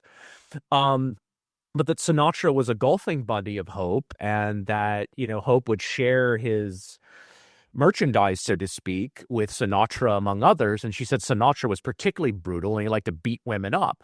So we have Sinatra, according to her, being intimately familiar with the world of trauma-based mind control and trafficking, and then being not only involved with the film as a leading actor in the movie, but the guy who owned the distribution rights and the copyright, and maybe not kept it out of circulation. I mean, there's a lot of open questions. Maybe this will go into your area of research here, William. Now, what it says I'm just reading from IMDb trivia. It says, contrary to popular belief, this movie was not pulled from circulation following the 1963 assassination of President John F. Kennedy. It made its American television debut on the CBS Thursday Night Movies in September 1965. Well, that's 2 years later. It was repeated on that network later that season. Only when the rights reverted to Sinatra in 72 did the movie disappear from view, although even then turning up for third and fourth network showings on NBC in spring of 74. Sinatra's neglect in keeping this movie in distribution gave rise to the legend that it was suppressed because of its alleged role in Lee Harvey Oswald's assassination of the 30th president. The legend was further perpetuated when Sinatra, in alliance with MGM, re-released this movie in theaters. I'm not sure it is a legend. That's an assumption. It really... So it was, and this is another, on Wikipedia, it mentions that, yeah, it did play in theaters a little bit after the assassination, but it was like two places. It was they could find it in two places after the Kennedy assassination. A movie that was released by United Artists should be in thousands of theaters. There were more theaters at the time. People need to understand, too. I mean, everybody went to the theater all the time. You had neighborhood theaters. This is in like a couple of theaters after the Kennedy assassination, and then it's on TV a couple of times. You know, so it is very scarce. That is true. It is very scarce. It's hard to find. And Sinatra would be the person responsible for that. Why would Sinatra, why would Sinatra do this? And then why would he re-release it in 1988? And then it's easily available after 1988, but it's not easy to watch this movie. Not many people would have seen this movie between the Kennedy assassination and 1988. Right. I mean, it's amazing. It's such a great movie. I mean, people would appreciate it more. It's like a movie you can watch over and over, like The Godfather or something like that, in my opinion. So it is remarkable that it was suppressed, or whatever you want to call it. It's essentially taken out of distribution. It should be talked about. Like it's kind of, since I've been talking about it, it's kind of reached back into the zeitgeist. I've seen other people kind of mentioning Manchurian Candidates again, because they're starting to see this connection between the film or the concept and some of these strange assassins who do weird stuff and then kill themselves, right? Just like the movie talks about. Some of these guys do themselves in. But yeah, I mean, the Sinatra thing about the mind control, Bob Hope mask, right? Eyes wide shut. It's right there at the final sequence, or the sequence when they're in the ritual thing. Bob Hope has a really interesting back. He was part of a lot of secret societies and stuff like that. But he was like the top entertainer at one point. I think he actually used to go to the Korean War. Like he would go entertain guys in Korea. So it's an interesting tie-in. But these stories, it's hard to validate a lot, but they're more believable now in the context that Sinatra might be a handler and all that stuff, especially if he knows Joseph Bryan and he's friends with a lot of these people and he's in the underworld. Well, and there's this he's mafia, right? I mean, Sinatra is flat out mafia. Yeah. I mean, that's where his career came from. Maybe you can talk more about these overlaps between the mafia, politics, and the entertainment industry. And a lot of it, kind of centers on Peter Lawford, the JFK's brother-in-law and the producer. And I noticed that Henry Silva, who plays Chun Jin, the double agent, and who's a very interesting actor, he's in a Peter Lawford-produced movie in 1963 called Johnny Cool. If you've ever seen this movie, if you have not seen this movie, you must see this movie. Spoiler alert. So it's about a mob. It's about a mob figure a guy who's sort of upsetting the pecking order in the mob. He comes over from Italy. It involves post-World War II, so I won't give people the whole synopsis of the movie, but the ending is chilling when you watch the ending, because it's the obvious implication is that the Johnny Cool character played by Silva is not just going to be whacked, he's going to be traumatically brainwashed so that he can be used in mob operations. And mob operations are more or less coextensive with deep state operations during this period. So this Peter Lawford directed movie with Henry Silva from Manchurian Candidate, or Peter Lawford produced movie, has the main character being, maybe people didn't know what they were looking at the end, but it's unmistakable, right? He's not going to be killed. They've captured him and they're going to brainwash him and use him in operations at the end of the movie. So everybody in these circles, Lawford, Sinatra, JFK, they knew this was going on, you know? I think so. And they're all surrounding Marilyn Monroe too, right? Aren't they all like her? And she supposedly had like some kind of programming. Did you ever find any evidence of that she was like beta programmed or something? Yeah, I think there's tremendous evidence of that. Her handler, who is this psychiatrist, Right.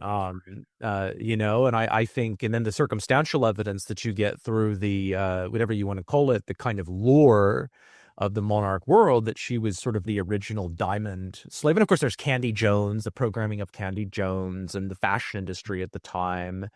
That there's no question her brain was tinkered with and tampered with by multiple people, but she was at the end, and in the last year plus or several months of her life, she was almost never absent from this doctor for very long. And in fact, the housekeeper or whatever, who's extremely sus, doesn't call the police when she's over. She calls her handler, and he has access to the scene for hours before the police ever get to examine the body and to see what's going on.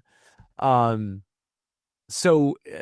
I mean, and then of course, and there's evidence she's a spy as well. She has a high security clearance. She's able to go in and out of the Lookout Mountain facility in Laurel Canyon. She's asking Kennedy, you know, she has all the, you know, of course, she has this dalliance with Kennedy. But when she has lunches with him and stuff in the presence of other people, she's asking him, her main area of concern was asking him about nuclear tests. So this gives rise to the question: is she some kind of double agent? You know, and we're getting on the other side of the looking glass here, right? Because the movie itself is trying to confuse what's even going on politically, what the playing field looks like politically here. Because it's not about communists. It's not about Eastern Bloc versus Western Bloc, right? It's not about communists versus the free world. Okay, right? It's really, that's a dialectic that's being offered to the public. What's behind it is globalism. What's behind it is another, and that's not to say that there's necessarily a completely unitary bloc behind it, but there's a cryptocratic politics that's hiding behind this. And that's my suspicion of what's going on with this movie, is that, listen, if you were on the ground floor of, let's call it, scientific mind control, you know, because there's forms of Svengali, like there's the occult spin. I mean, there's all kinds of forms of what you call mind control, loosely speaking, before this. But the application of the cybernetic view of the self with modern technology and all these things to sort of, if not create, at least create what seemed to be the real possibility for just mechanically mind-controlling human robots in the future. And you have Sidney Gottlieb convincing Alan Dulles, the head of the CIA, that this is this is the future of warfare and therefore the future, according to a certain point of view. If you're on the ground floor of that and you see what's going on, you must suspect that the public is going to get wind of this in one way or another, sooner or later. And indeed, Alan Dulles goes out and says, hey, the communists are brainwashing people. They have this new thing called brainwashing, which actually we're doing. Okay. So, and this is a tactic we see. It's disinformation. You're not just going to hide it and say there's no such thing going on. You're going to confuse the public about it. Okay. You're going to confuse them. What's going on, what it really consists of, who's doing it, why they're doing it, how they're doing it. And that's my suspicion of why this movie is being made. I can't speak exactly to the motivations of all of the individuals involved, whether we can take them individually, Frankenheimer, Sinatra, et cetera. But in the big scheme of things, I think that's why this movie gets made is that, look, it's the brainwashing thing is already out there. It was put out there by the CIA, the idea. The communists are doing it. So this movie follows in the footsteps of that, right? It follows that trail. And what it does is it thoroughly confuses the viewer. And I'll say more about this after I give you all a chance to respond, but I think there's obviously revelation of the method going on here. It's the viewer that's being mind controlled. And part of the mechanism of mind control is, how do you say it, shocking and disturbing and disorienting their sense of patriotism. I think and that's part of the Lincoln imagery as well, or confusing the communist with the far right. The viewer isn't going to know up from down. The 19, I'll call it's 1960s, but call it the 1950s era viewer because we're pre-Kennedy assassination. So in a sense, we're still in the 1950s. We haven't entered the long 60s yet. A movie like this is just going to shock their sensibilities. It's not going to leave them. They're not going to want to take a political message from that. It's going to be easier for them to just passively accept whatever is being insinuated by the movie. And you see, even contemporary critics, the interpretation of this movie is, the interpretation of this movie by contemporary critics is a case of, like, they can't keep their story straight, right? Either the film is stirring up or it's playing on communist paranoia, or else it's satirizing it. It's doing the opposite. Well, but you can't say it has an apolitical sort of message. There's no way to say that there's a John Frankenheimer film, the guy who made 7 Days in May, the guy who drives RFK, who's hosting RFK right before he's assassinated, drives him there, who's deeply involved in politics, who's a liberal, who's friends with JFK. You don't make Sirhan brushes by Frankenheimer. He literally brushes by him at the Ambassador, and then Frankenheimer goes, "Guys, could what we wrote made a movie about be real?" And then he runs out and leaves the country and goes to France for 5 years. Like, he's gone. I think we can rule out it's an apolitical movie that just wants to shock the audience and it's just a thriller. I think we can rule that out. If people want to believe that, then go back to normie world. Okay, that's not happening. Yeah. So then we have the kind of midwit interpretation which is plausible, and I think what was intended to be there for people that thought they were smart at the time, that it was satirizing McCarthyism. Essentially, it was satirizing McCarthyite paranoia. We have that level, but to me, that just doesn't really wash. First of all, it's preposterous, right? That sort of statement is preposterous, that the communists are secretly or not so secretly in league, with the McCarthyites, or that they're really working toward the same end, and they're really right. That wasn't actually happening, of course. And even at a satirical level, I think it's a stupid message in retrospect. So I don't think that's the real message. I think that beyond the midwits, even of that era, there's some kind of deeper message going on. But I think for the general audience, it was meant to disorient and confuse them, and also shock their sense of patriotism. And it is a predictive programming to let them know that Abraham Lincoln is dead, and America is dead, and the future is mind control, and you're never going to be able to figure out what's going on. And another message is being sent, I think, to the cognoscenti, to sort of those in the know at the time. I think it's a piece of globalist propaganda, more obviously, I think, to the people that are above the dialectic, but it has that function to people that are still within the dialectic, that eventually they're going to give up on their patriotism, and they're going to give up also, they're going to give up on their paranoia and their patriotism and the rest of it, and they're going to be just, essentially their sensibilities are going to be so shocked by this that they're going to be, it's revelation of the method. It's trauma-based. They are Raymond Shaw, right? They're all Manchurian candidates. The audience is a Manchurian candidate. Now, in the sequel, in the 2004 remake, the relationship between entertainment, politics, and mind control, that is the subject of the movie. And we see that even in the micro mind control sequences, as I call it, the micro being the individual as opposed to the mass mind control. In these micro mind control sequences where the Denzel Washington character and the Lee Schreiber character, and they're all being mind controlled, they're literally using video games and television to mind control. I'll give other examples of that. But in that movie focuses a lot on how entertainment and politics too are inseparable. And then therefore mind control, politics, entertainment are all basically the same thing. And they're the revelation that I think is obvious, right? That this is an entertainment product that is telling you that entertainment, politics, and mind control are all of a piece, and you are the mind control victim. And the movie is not telling you the truth about what's going on. It's showing you it's showing you in an occluded way that mind control is part of how things are being run, and telling you you're never going to figure out what's going on. So, hey, it's all just a movie. Go back to sleep. So it operates at a subliminal level for 90+ % of the audience. But again, I think the 2004 remake is really just intensifying what's going on somewhat more subtly in this movie. Now, in the last scene of the movie, of the 1962 version, the Frank Sinatra character is reading, he's actually reading from a real book about real people, but it's supposed to apply to Raymond Shaw. He's reading what it says about Raymond, supposedly about Shaw, and the blurb about him receiving his Congressional Medal of Honor. And he's reading this to the Janet Leigh character, and then he puts down the book, and then he has to complete the story because it's not in the book, you know. And so what's implied, because all we see in the movie is that there's the assassination and then there's Sinatra. We don't know what the public learns about this. We don't know, but we're given to understand the public does not get anything like the truth about this. You know, whether the good guys won, lost, or you know, fought to a draw, the public is not going to get the truth. And so then he himself says something about Raymond to complete what's in the book, to tell you that what's in the book, which we can read as the text of the film, is not telling you the full truth. But then even what he's giving you is not the full truth. So it's telling you don't bother to look for the truth because you're not going to find it. And maybe we'll come back around to this with the 2004 film, but you get precisely the same message. It's done through the Albanian doctor character. That there's no point in trying to separate fiction/madness/mind control from reality. It's a fool's errand.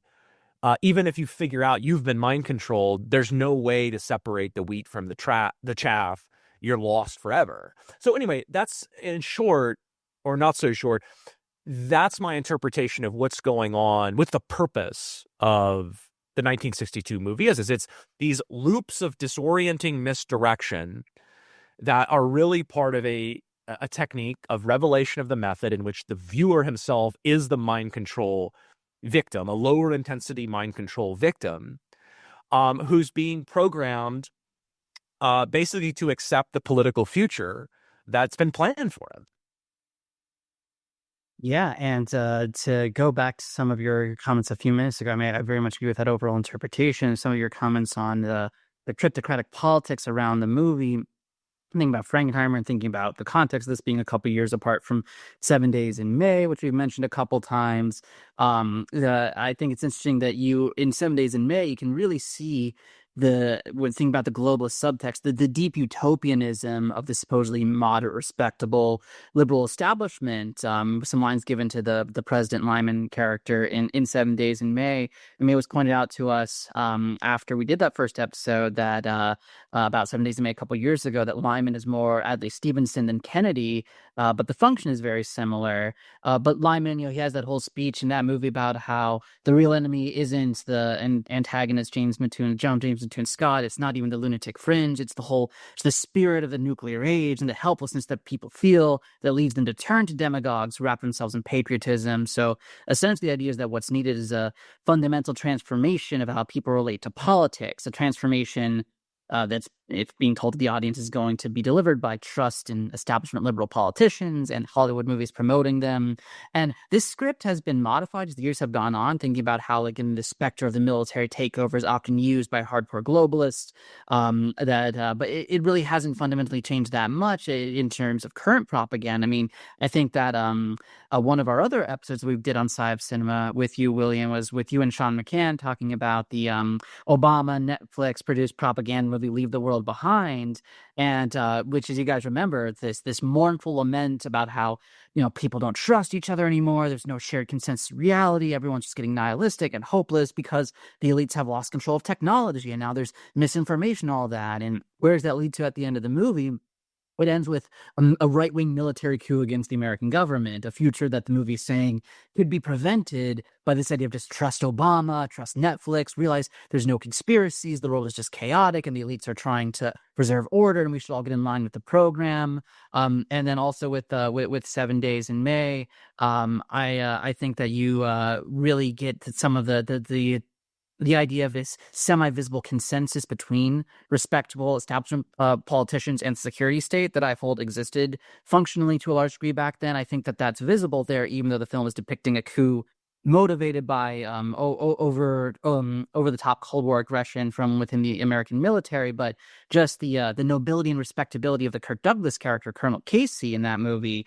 A couple scenes he finds himself getting kind of belittled by armchair civilian analysts on one side of the movie's political divide or the other, and he's obviously their a better person than them. So there's this quiet reverence for the military there, as long as it's in its proper place in terms of service to the civic values and political vision that the movie's promoting. And it's done very well in that movie. I mean, I think 7 Days in May is a very good movie as well. But part of how the movie makes its point is that shows that Casey actually agrees with General James Scott and about the issue in question about nuclear disarmament treaty with the Soviets. He opposes it just like Scott does, but he would never dream of being disloyal to the president or government or constitution as a response. And then there's a key line where someone says of a speech to the antagonist, General Scott, about that was no apolitical military officer, that was a dedicated politician.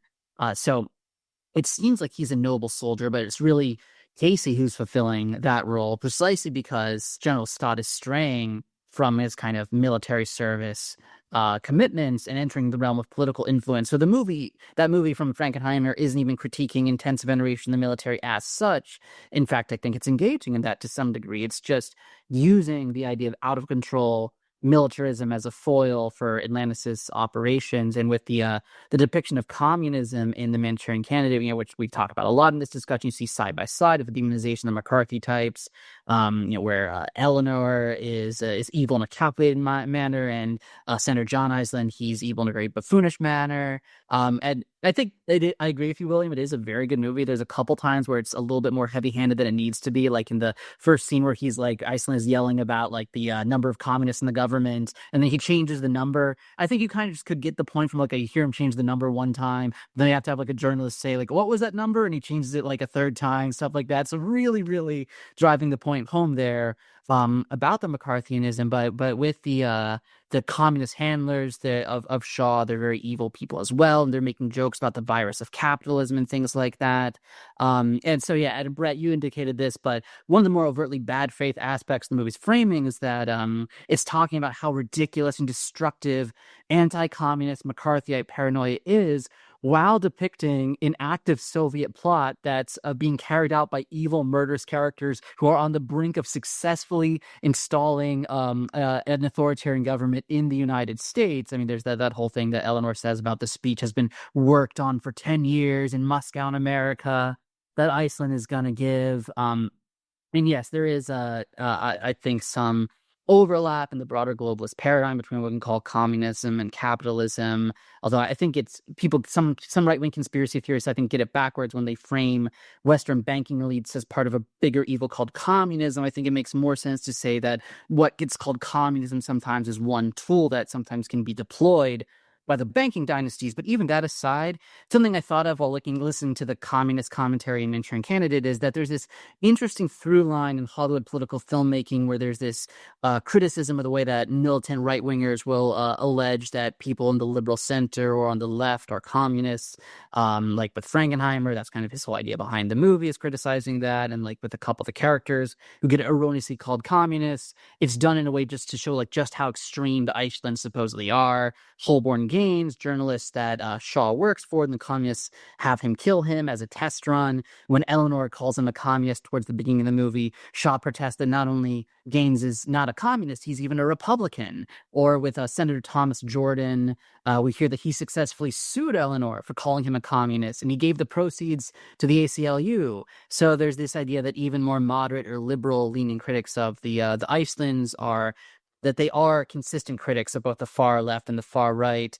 And there's kind of a resemblance there to the Trump era left liberal tactic of saying, oh, Trump is so extreme, he's even alienated these more reasonable and respectable Republicans, the more quote unquote moderate right wingers that they're referring to, usually being like soulless neocon ghouls that they've decided to valorize for their own purposes at that time. But the communist versus leftist distinction, that actually comes up a lot, like something in like Oliver Stone's Salvador, which there's something as that I read as a sincere critique of Reaganite militarism, and the way that those people will call things communist just by their own excesses. But with the James Woods character there, he says, yeah, I'm left wing, I'm not a communist. You guys are never able to tell the difference. Or from somebody I trust a lot less than Oliver Stone to have any good intentions, Christopher Nolan, when he puts his political cards on the table with Oppenheimer, the character in the movie, is shown to have communist associates, but the film is saying, he's unfairly persecuted for that. And he keeps repeating this phrase at least a few times, saying, I'm a New Deal Democrat. I'm a New Deal Democrat. So and then there's this subtly reverential reference to JFK toward the end of the movie Oppenheimer. So there's this undercurrent of identification with a kind of liberal tradition associated with FDR and the New Deal and JFK that comes out throughout Hollywood depictions of politics throughout different eras, and it's all kind of, I think, doing this limited hangout critique of corporatism and militarism, which can be very, very bad things and are part of like the big bad thing that we can call globalism or the Anglo-Judeo-Satanic elite or whatever. But it's criticized in a very directed or misdirected way in a lot of these movies, which are coming from this kind of Atlantis interblock messaging. And the last thing I'll say here is it's just as unhelpful when that kind of corporate militarism gets used by people on the left to claim that the establishment is, in fact, it's not communism, it's all just fascism, or the elites are all secretly fascist Nazis or something like that. I remember Thomas Jordan in Manchurian Candidate calls Iceland's party a fascist rally. Oliver Stone as Costner's Jim Garrison make a big point of saying the plot against Kennedy was fascist. And I think we just need to understand how, just like different elite factions use the Cold War framework, propagandistic framework to leverage their interests, we also need to break out of the World War II mythology that tries to give Western elites the infinite mandate of heaven because they supposedly they defeated the supposed evil incarnate of the fascists who were going to take over the world or whatever. And now in perpetuity, any means are justified for suppressing what gets labeled as Nazi or fascist impulses. So even beyond the ways that these terms have become horrifically imprecise, the offboarding of conspiratorial significance to communism or to fascism or anything else, I think just obfuscates the true anti-human evil of the Anglo-Judeo elite, in my opinion. Yeah, I mean, I agree with you. I think that my takeaway is that they're really interested in power. So all of these trappings of right, left, communists, capitalists, fascists, they're all into it. So the communists are trying to get, can he kill somebody? Like, that's really it. Can we get him to strangle or use a bayonet or shoot him in the head? So that's important. And one of the interesting things about Eleanor is what's omitted. There's no external element that she's a communist. She's thinking about vengeance and power and using this weapon that Raymond Shaw is or represents for her own personal purposes. And so I kind of see that when you say this Cold War propagandistic framework, I think that applies. And so my takeaway is like, they're saying there's a cryptocracy that's behind this that will do these horrible things to further their power. And that's the foreshadowing of the film itself that plays into facts, because you have JFK, RFK, MLK shot, they're all dead, to promote this kind of warfare thing that I guess you could call fascism. I guess it's fair to call it, but I see something even darker behind that, is the kind of cryptography and the language of the weapon, that's Dr. Yenlo uses, I think is really important. So I see just the violence even behind communism and, what the so-called free world, the violence is there and she's willing to use it. She's willing to sacrifice her own son to get into power and use it. She wants vengeance and things like that. It's interesting too, like you mentioned the last kind of phrase, Brett, in the final part of the film. It's not the same as the book. The book ends much more ambiguous and without like a really, decisive moral statement by Condon. And so it's almost like they wrote this thing in at the end to kind of give something to the public that like, hell, that's what Sinatra says right there at the end, which I think is a pretty good representation. So my takeaway from this is it is a revelation of the method. They're telling you certain things that are factual. They're giving you visual representations. And I think that that's the whole thing of JFK that ties into 7 Day in May, which is really kind of like, the right wing military takeover, which happened. And then it's interesting, 7 Day in May comes out the same month as Strangelove too. So you see the satire of this kind of dark, power obsessed, murderous people, I think is the same kind of theme that intertwines all three films, really. Is that they're willing to have a nuclear war and they can win it with the mind control gap or whatever. So my takeaway from this film is definitely, I think JFK was really trying to impart something to the public. And I think Frankenheimer is kind of that kind of original liberal kind of worldview. He's trying to facilitate this in his films. And it's interesting, too. He's kind of like ran a salon at his house. Like you mentioned, RFK kind of used it as a base to, when he was running to get the Democratic nomination in 1968. Who else is around there? Is Warren Beatty's all kind of loitering around. Then this whole assassin takes place. And then Parallax View, one of the earlier episodes we did, happens. And you mentioned this kind of independent phrase when you were talking earlier, Thomas. And it just brings to mind the famous statement right there at the beginning at the Space Needle, I think it is in Seattle, where he says, "I'm too independent for my own good." You're gone. So, but I think that the film and the book is worth reading, guys. Like there's a lot of interesting things in the book that aren't in the film, but for me, this is and that's probably why this film was suppressed, is because there's a lot of factual elements that Condon integrated into his book that made it straight into the movie. And Beatty, by the way, is CFR, still alive. Beatty, he's Counsel on Foreign Relations. In the book, am I wrong, William? In the book, doesn't Sinatra actually, what we call it Omega programming, to use the Monarch lingo, but doesn't he actually program Raymond to kill himself in the book?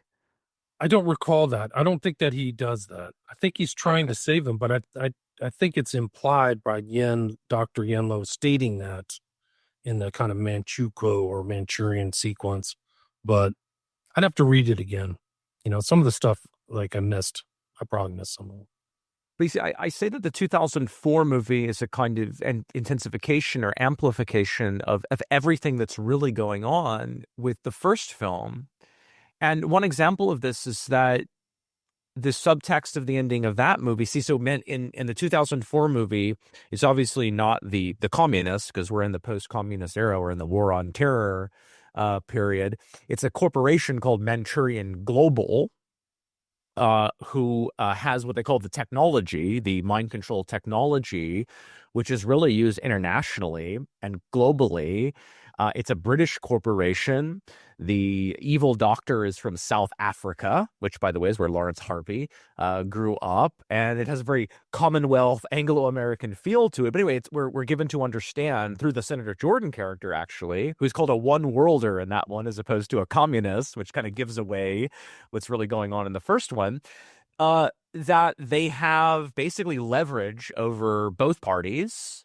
That their board includes prime ministers, former president. Oh, by the way, it says trust fund terrorists, which is Osama bin Laden, it's in a reference to bin Laden. It's telling you that all of this stuff is together. But so in that movie, Shaw's mother is supposed to, played by Meryl Streep, is supposed to kill, just like in this, he's supposed to kill the presidential candidate, so that in this case, Shaw himself, as opposed to his stepfather, can accede to the presidential nomination and the presidency. Instead, he kills the mother. Okay, but it's even more strongly intimated that this is actually what.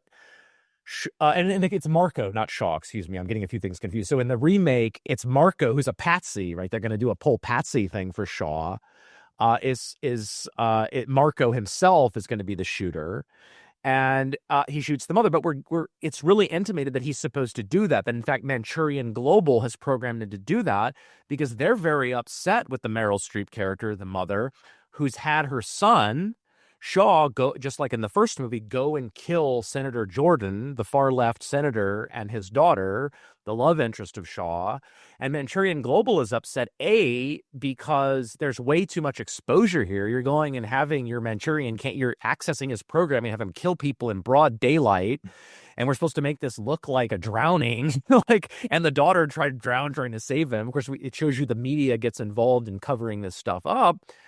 And they're really upset with her about this. And then she doesn't have any apologies. She gives a speech basically about how she's doing what's necessary and responsible for this nation. And so it's her nationalism, which is wound up with her narcissism and ambition and all the rest of it, that's really bad. And so we're really given to understand that Marco is actually programmed by the White Hats, who actually turn out to be Manchurian Global, to kill her. And it's all of this same kind of inversion, twisting stuff around. But anyway, in the 2004 version, it's just not as subtle. I think that's clearly an interpretation that the audience can make of that film. But I just wanted to give another piece of evidence of misdirection in the first film. And I don't know if you looked into this or not, William, but when Dr. Yen Lo is giving his little speech, he's got his mind control victims in front of the pan-communist council there. And he mentions a number of academic publications about hypnotic mind control. And several of these are real, and a couple of them are. I don't know if you looked into these, but one is called Experiments in the Hypnotic Production of Antisocial and Self-Injurious Behavior. Sounds like Omega programming, right? By Margaret Brenman, and that was actually published in 1942. Dr. Lowe says 1941. In fact, it was published in 1942 in Psychiatry, in the Psychiatry Journal. Interesting, too, that Brenman, by the way, married playwright William Gibson, not the sci-fi author, but a playwright. And so she's usually known as Margaret William Gibson. According to her Wikipedia, she's among the first to use hypnosis to treat neurosis related to war and related areas, i.e. trauma.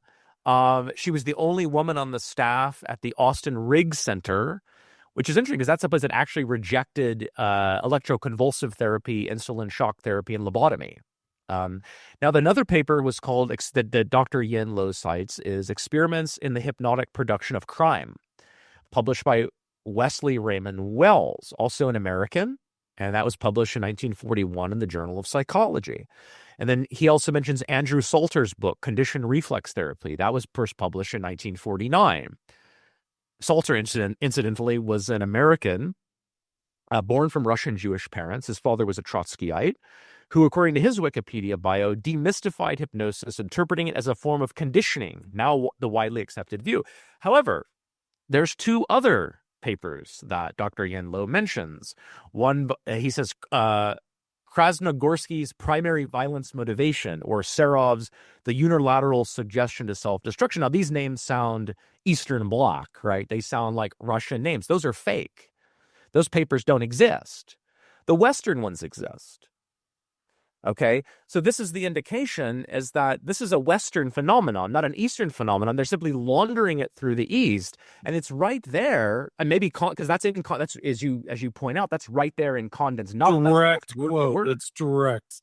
Yeah, they used a direct the whole paragraph comes straight out of Condon. Yeah. So I think, again, that is yet more evidence of what I'm talking about, is that the people behind this production, they understand that the phenomenon of trauma-based mind control, what we'd later call Manchurian candidates, is primarily a Western phenomenon that the movie and perhaps the book, and I don't know Condon's motivation, is laundering through the Eastern Bloc, through the Soviets, essentially. Pretty incredible. I mean, the thing is so that Condon knew this is the inspiration. He might have even read all those documents, or those papers. It would make sense. So that's the information was out there. That's even before 53, right? Those are all 40s documents. So it makes perfect sense that this stuff was out there. So it's pretty incredible. And the fact that the audience, as kind of like a hypnotic subject, is kind of implied throughout the whole film. There's sequences where Lawrence Harvey shoots, he's looking straight at you with the gun. And then some of those other sequence with Eleanor Iselden, the perspective and the way they're using it is the card, the queen of diamonds, is literally right in your face while she's talking. So it's almost like you have been inducted during the film to a certain extent. And I think that's a pretty interesting aspect of the film. Yeah, the pointing of the gun at the camera, Jason Horsley wrote an article called The Moviegoer for the first issue of our magazine, Cultural Engineering Studies. So she analyzed, and among other things, like that particular trope of the gun being pointed directly at the camera, which I think you first see in Edwin Porter's The Great Train Robbery in 1903. You see it in Taxi Driver. Also see it in Scorsese's Goodfellas, among other things. I think that's one of the indications that, again, the audience itself is the target of the psyop, that this is psychological warfare being directed against the audience. Also interesting that apparently Frankenheimer and cinematographer Lionel Linden, they used an unusual amount of handheld camera work. And I also don't know if you've seen Seconds, the movie Seconds by Frankenheimer, a very interesting movie to watch, very avant-garde movie with Rock Hudson at the time, but also a lot of handheld camera work. But here in Manchurian Candidate, this is being done deliberately to create a disorienting feel, to completely disorient the audience, so yeah, I think that's very much what's in play here. I wonder if you have any comments on the Janet Leigh character as a handler, and because people speculated that is she a handler for the communists? Is she a handler for somebody else or whatever? But the whole scene is very forced, right? That she just comes up to a guy on a train and basically she's ready to propose marriage, essentially. It's all gibberish too. It's like, oh, we were in Korea on the train or does something. It's like they're exchanging code words or something. So I don't know. She gives him a string of numbers and then asks him to recall the string of numbers, which is what Marco himself will do with Shaw later on, and what the mother will do, ask him to recall the string of numbers. The same thing is repeated in the 2004 film, where the girlfriend is explicitly made to be some kind of handler, and she gives him the same thing. She even uses El Dorado as part of the phone number, says, I like to do it the old-fashioned way, and gives him the string of numbers. When they're because Marco then gets arrested because he goes to find Shaw, and instead Chun Jin is there, and they get in a fight. A very silly fight, by the way, which is apparently an early martial arts depiction in the Hollywood movie, in which Sinatra actually broke his pinky, apparently, heading the table. So then Marco is in jail. You notice in the background, it says, return keys immediately in the background. And later, you're going to hear Marco deliberately triggering Raymond's programming by saying, let's start by unlocking a few doors. If people don't know it, this key and keyhole and locks and all this is all part of the sort of language of Monarch programming. So I don't think it's any accident you see that stuff in the background. Makes perfect sense. There's a lot to unpack in the film. There's a lot. The NLP stuff. There's the 57, Heinz 57, where she knows it. She knows how to implant that into her fuddy-duddy husband's brain, because he can't remember how many communists there are, but he knows like Heinz ketchup and how to eat, kind of like a coarse Bulgarian. Here it is, 57. So then he remembers it. There's little elements like that throughout the whole film. What do you make of the fact? So Raymond, when he comes back from Korea, he first, supposedly as an act of rebellion against his mother, he goes to work for a person who's kind of a parallel figure to Senator Jordan, who's this liberal journalist who's accused of being a communist. And when Raymond will then be programmed by his communist programmers as a test to see if he'll actually go through with the political assassination. They have him kill his employer to see if he'll actually do that. And when he goes to kill him, the guy is dressed up in women's clothing. Okay, right. In front of a chessboard, right? Very Illuminati symbols and stuff. And he's got there's a chessboard, and he's dressed up like a woman. And then I noticed I was reading through the IMDb trivia notes, and it said that Sinatra, around the time of the release of the movie, he told a magazine, supposedly, quote, joking, that Lawrence Harvey, who was gay, unbeknownst to most people, quote, had communist members in his family and also loved kissing men in public. Harvey was shocked, but Sinatra told him it was a joke. Well, it wasn't a joke that he liked kissing men. I don't know if it was in public or not. So it wasn't completely a joke. I have a feeling that because like accusing someone of being or being a closeted communist, right, made you compromise at the time, just like being gay. So to begin with, like that's the connection here between being gay or a cross-dresser or an accused communist, right? This is a way to politically and socially compromise you. And Lawrence Harvey was himself, I think, going back a long way. We've already talked about that, and his daughter, Domino, and everything. I think there's evidence that he was compromised. He certainly, by being gay, was just automatically in a state of a certain kind of compromise. So I don't know. I don't know if you have any thoughts on why this just sort of out of nowhere, we have the guy cross-dressing in the movie. Yeah, cross-dressing, but he's in a very ostentatious, like, bedroom, too. It seems very kind of Liberace-ish, I would say. So maybe they're, trying to make that connection or something between. I don't remember that from the book, but I'll have to go back and reread that part again. But it seems like they're trying to make that connection about liberals and homosexuals or whatever. Seems like that. I heard that Lawrence Harvey was bisexual, but I don't know. I mean, he had to have been if he had a daughter, right? So he's not just, he's around. It's interesting fact is that he and Angela Lansbury are only like 2 or 3 years apart during the filming of this, where she plays his mom. But yeah, that's about it.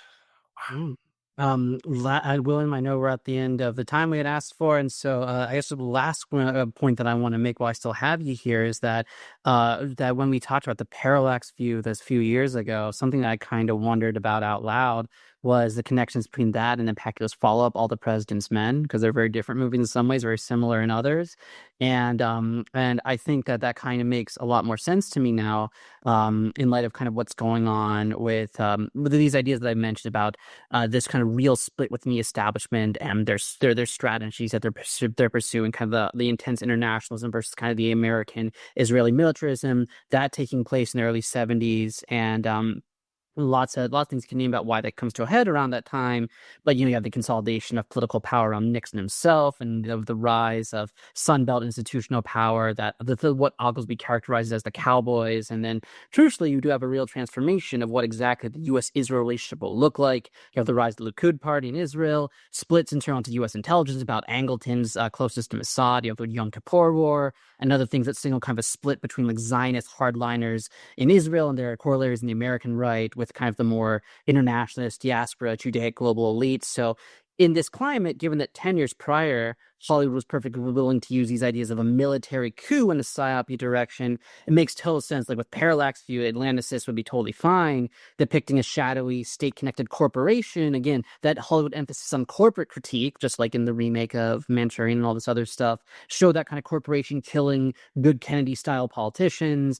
And it makes even more sense that the director would then follow up with the most blue-pill depiction of Watergate possible, valorizing Woodward and trying to impress upon people that the prestige press and the good old norms of liberal democracy can rightfully bring down a bad old corrupt Republican-like politician in that framing. So to me, those the through line between all these movies, 7 Days, Manchurian, Parallax View, All the President's Men, it makes a lot more sense to me now if you can kind of consider the progression of this metapolitical framing. That's the last thing I wanted to put out there.